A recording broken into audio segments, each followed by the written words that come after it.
Meillä Esan levykalusteella kotimaisuus ei ole pelkkää sanahelinää. Se on meille jokapäiväistä arkea ja tärkeä arvo.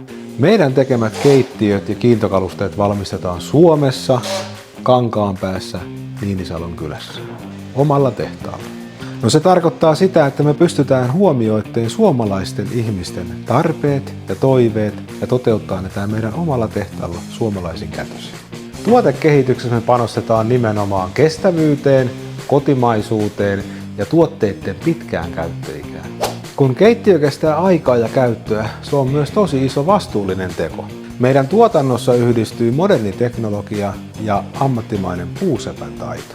Jokainen kaluste valmistetaan yksilönä, ei massana, vaan räätälöitynä yksilöllisinä kokonaisuuksina.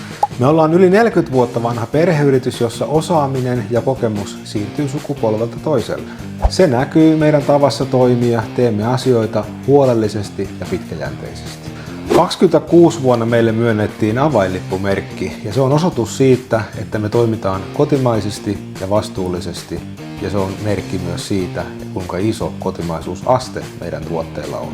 Tämän takia yksi kuluttajan tärkeimmistä vastuullisista teoista on ostaa kotimainen keittiö. Kun valitset kotimaisen keittiön, tiedät missä se on tehty ja mitä se on syönyt.